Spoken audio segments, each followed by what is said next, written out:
षोडश सर्गः सीतानुशोचनम्। प्रशस्यतु प्रशस्तव्यां सीतां तां हरिपुङ्गवः गुणाभिरामं रामं च पुनश्चिन्तापरोऽभवत्। समूर्तमिव ध्यात्वा बाष्पपर्याकुलेक्षणः सीतामाश्रित्य तेजस्वी हनुमान् विललापः। मान्या गुरुविनीतस्य लक्ष्मणस्य गुरुप्रिया यदि सीतापि दुःखार्ता कालो हि दुरतिक्रमः।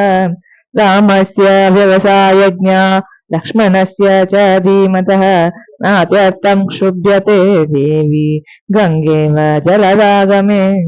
तुल्यशीलवयोवृत्तां तुल्याभिजनलक्षणां राघवोऽर्हति वैदेहीं तं चेयमसीते क्षणां। तां दृष्ट्वा नवहेमाभां लोककान्तामिव श्रियं जगाम मनसा रामं वचनं चेदमब्रवीत्। अस्य हेतोर्विशालाख्यां हतो वाली महाबलः रावणप्रतिमो वीर्ये कबन्धश्च निपातितः। विराधश्च हतः संख्ये राक्षसो भीमविक्रमः वने रामेण विक्रम्य महेन्द्रेणेव शम्बरः। 14,000 रक्षसां भीमकर्मणां निहतानि जनस्थाने शरैरग्निशिखोपमैः। करश्च निहतः संख्ये त्रिशिराश्च निपातितः दूषणश्च महातेजा रामेण विदितात्मना। ऐश्वर्यं वानराणां च दुर्लभं वालिपालितम् अस्या निमित्ते सुग्रीवः प्राप्तवान् लोकसत्कृतम्। सागरश्च मया क्रान्तः श्रीमान् नदनदीपतिः अस्या हेतोर्विशालाक्ष्याः पुरी चेयं निरीक्षिता। यदि रामसमुद्रान्तां मेदिनीं परिवर्तयेत् अस्याः कृते जगच्छापि युक्तम् इत्येव मे मतिः। राज्यं वा त्रिषु लोकेषु सीता वा जनकात्मजा त्रैलोक्यराज्यं सकलं सीताया नाप्नुयात् कलाम्। इयं च धर्मशीलस्य मैथिलस्य महात्मनः सुता जनकराजस्य सीता भद्रदृढव्रता। उत्थिता मेदिनीं धृत्वा क्षेत्रे हलमुखक्षते पद्मरेणुनिभैकीर्णां शुभैः केदारपांशुभिः। विक्रान्तस्य आर्यशीलस्य संयोगेष्वनिवर्तिनः स्नुषादशरथस्यैषा ज्येष्ठा राज्ञो यशस्विनी। धर्मज्ञस्य कृतज्ञस्य रामस्य विदितात्मनः इयं साधयिता भार्या राक्षसी वशमागता। सर्वान् भोगान् परित्यज्य भर्तृस्नेहबलात्कृता अचिन्तयित्वा दुःखानि प्रविष्टा निर्जनं वनं।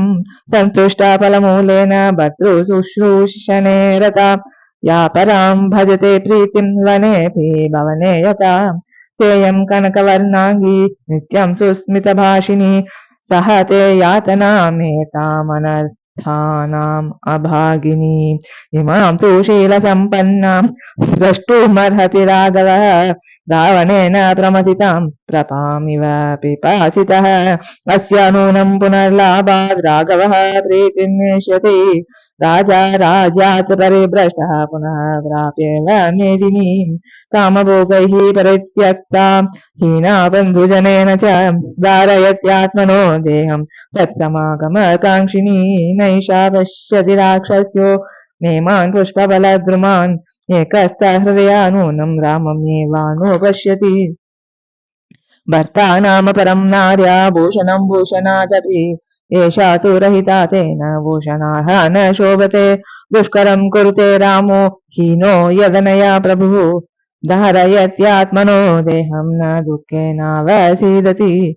इमामसितकेशान्तां शतपत्रनिवेक्षणां सुखार्हां दुःखितां दृष्ट्वा ममापि व्यथितं मनः।